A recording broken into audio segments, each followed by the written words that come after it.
that we're in. Real quick. Before you go, brother, man, you remind me of somebody in my family. That's why I got to give me Titus 2. You know that a lot of brothers in the community, right? I know you got to go, but you work today? No, I don't work. You got 5 more minutes. Look. I'm disabled veteran. So you're in the Army, you're a man of discipline. Right. That tells me that, right? Right. If you're a disabled veteran, that means you did the things that the U.S. needs you to do to get a disabled status. Not anybody can just become a disabled veteran. You have to go through the means and steps, correct? So you have to be a man of order and structure to even become that. We got brothers with us that are disabled veterans. Army guys over there. Now look, but when I was in the Marine Corps, we had a measuring stick of how we were supposed to be as men. We looked at the staff sergeants and the gunnery sergeants for strength, and even the sergeants as young lance corporals and corporals. You understand that? Right. But now in the Bible, you know why? If you think of like this nation is a military, right? Why is it that so many young black men are going to jail disproportionately, are getting shot disproportionately, are not making it past the 3rd grade reading level? You know why that is? Because in the army of the nation that we come from, there's no rules anymore. There's a thing called the Uniform Code of Military Justice, right? And if you act it up, what happened to you?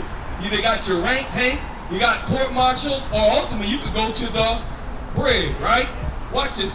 You have to fit this, brother, because you have time on your side. Being a disabled veteran, you may be disabled, but you can get around. You can walk through the store. You're not like wheelchair disabled. Right. So you can be a leader for these young black men when you learn what God needs you to do.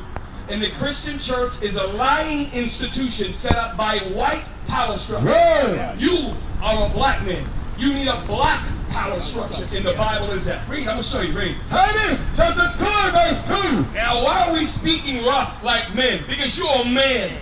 You're a man, you command respect. So I'm not going to talk all soft like a fake pastor. Right. I'm going to talk to you like you're a warrior. Read it again. That the aged men, He got a mic. I'm trying to give him this mic. I didn't realize it. Read it again. that the aged men be sober. Now, you got to be in your mid-50s.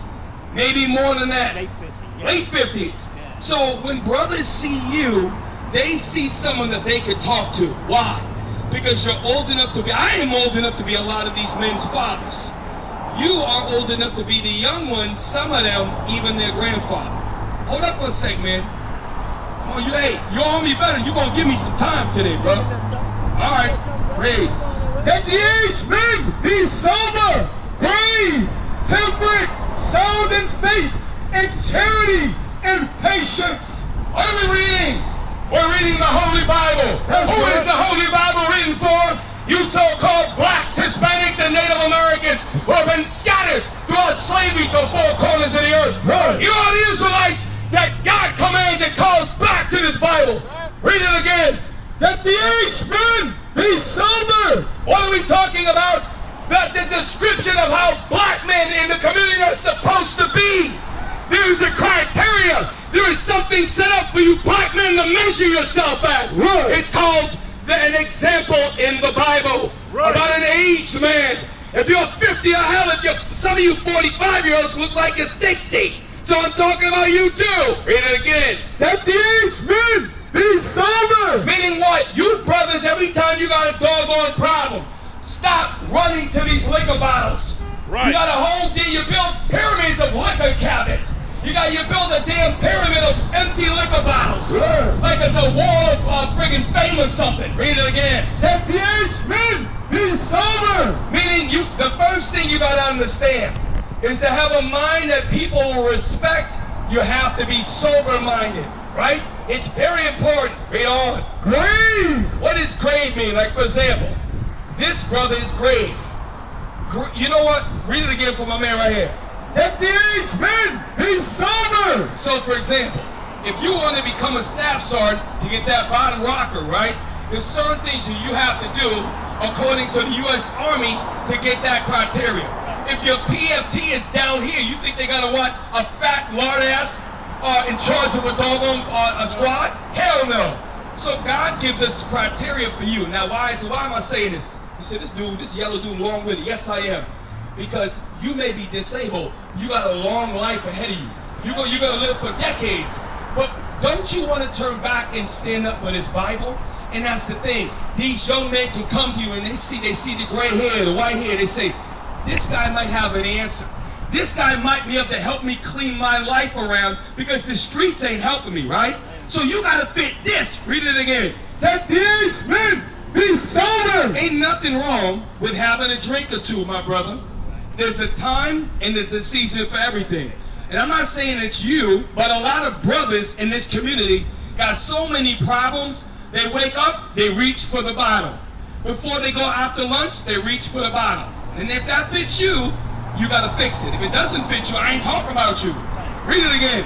That these men be sober. The first thing that older black, I'm gonna put myself in that category. I'm a little younger, but not too much. Read it again. That these men be sober. Meaning we can't always be on the wine, on the liquor. Brother got 12-pack of Michelob in his cooler at all times. That's not the way black men are supposed to be. Read. Grave, now that's important. If you're on military grave duty, you gotta dig a hole, you put the coffin in the bot, right? That's a serious matter when you bury someone in the grave. But in this context, grave means that we're serious. That when you come to me and ask me a question, yo bro, how do I fix my life? Well, let me talk to you for a second. You ain't gonna be cheesing and smiling with a dude. The man's asking you, how do you fix your life? Let me show you the steps to take. And you can do that. You can do that. Read it. That these men be sober. Come on. Grave. Meaning you're serious. When people talk to you, they gotta be serious. I can tell you're serious. That's why I'm talking to you. Read on. Temperate. You know what temperate means? Sometimes you might have to give a soft answer. Yo, bro, you know, my dad just died, man. Hey, brother, come here. I'm sorry to hear that. You know how to temper. You ain't gotta be right. You can talk to him nice, but it doesn't. It said grave up top. So a serious man at times has to have a temperance about him, meaning he might have to give somebody some condolence and say, listen, you can keep doing this. Don't worry about it, brother. Don't let this stop you. It's gonna be all right. This is what we have to have. But if you're drunk, how you gonna be able to do that? Read on. Sound in faith. So this is the thing, sound in faith. And here's the thing. Let me ask you a question. What's slavery of the black man? Now I'm gonna say this, right? This is something that a lot of black people, for whatever reason that I don't care about, a lot of black people do not want to talk about slavery because this shit hurts. Is that right? We got to get over that. So when you look at this here, you got to understand that this happened 3 generations ago to our people. So my question to you is, was this right? Hell no. My question is, what would it take to make this right?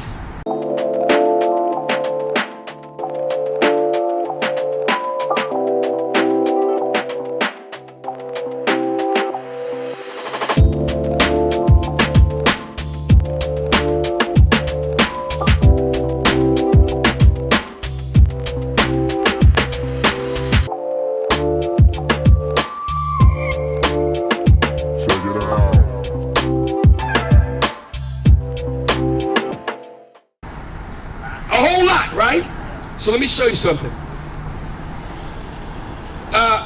Deuteronomy 28, verse 15. And I'm going to show you, brother, that this Bible has always been a book of your fathers since the beginning. Jesus Christ, the most prominent figure in the Bible, was darker than you, with woolly hair. Right. Solomon, who Christ descends out of the line of King David, he was a black man. We have been lied to since the time we dropped on the shores of America. And you know that, because they done lie to black people in the military. We know that. Read, come on. Deuteronomy chapter 28, verse 15. And I'm protecting my voice because I'm speaking to everybody here, and you too. Read. But it shall come to pass. God is speaking to the 12 tribes of Israel. That's who we are. We're not black. We're not Hispanic. We are the Israelites. You are an Israelite, brother. That's who you are. Read. If thou would not hearken unto the voice of the Lord thy God. If we as a nation did not listen to God and what his voice was, thou shalt not steal, thou shalt not lie. Right. You should not buy on the Sabbath like a lot of you black men do. Right.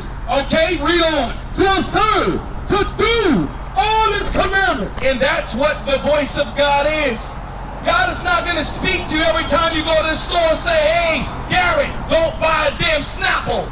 He's not going to tell you that. He's going to send the prophets out with the law and tell you how to repent. Read. And the statutes that I command thee this day. Come on. That all these curses What? all these curses shall come upon thee. And that's why today we right now on Bearman Avenue. And you gotta ask a sister why she locked her door at night. Good. If this is a neighborhood, why you gonna lock your doors? Good. Why there's so much gunshot? Why there's so much drug abuse? Good. Why? Because we're cursed as a nation. And that's what you black, you better listen. Whether you wake up or not, judgment is coming. Right. Read on. And all these curses shall come upon thee. What they gonna do? And overtake thee. And that's why we live in ghettos. That's why you're satisfied with living in a 2-bedroom apartment for 25 years, paying $10,000 a month for rent and a year and never giving a dime back. Read. Curse shall thou be in the city. And that's why when you look at Brothers Food Market, when you look at hookah dispensary, all these businesses, there ain't no black men on these. The majority of people that live in this part of Gretna or Terrytown are Hispanics and blacks. Why then is it not indicative or reflective of the race of the people per capita ownership? Why? And you might have a Boricua manager, but the Arabs own this, the East Indians own this, the white man owns these things. Read. And curse shall thou be in the fear. And that's why that's why a lot of brothers, it happens every time. Every time you start talking about slavery, black men are the weakest. Y'all don't, the sisters will talk about slavery, but you black men make me sick. Bring it out. Read it again. Curse shall thou be in the city. And that's why we're cursed in Terrytown. That's why we're cursed in New Orleans, the 3rd Ward, the 6th Ward, the 9th Ward, okay? Chalmette, we're cursed in Kenner, we're cursed in Metairie, and the ones that are fortunate to live in Mandeville or Covington, you the niggas that just moved in the neighborhood. You're cursed when you go across the lake up north. You think you rising up, you live in Covington now. You drive a damn BMW, you think you all right? No, you're not. Read it again. Bring it up. Curse shall thou be in the city. And you know I'm telling you the truth, black woman. You know what I'm saying is the truth, black man. But you've been led astray. You've been led wrong, young girls, young brothers.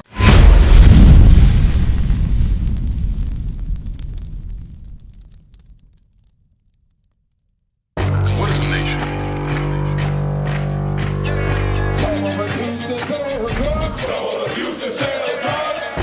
Nation is men leading by example.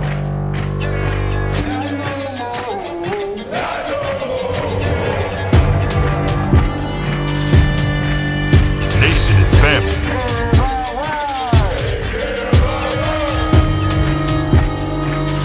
Nation is community.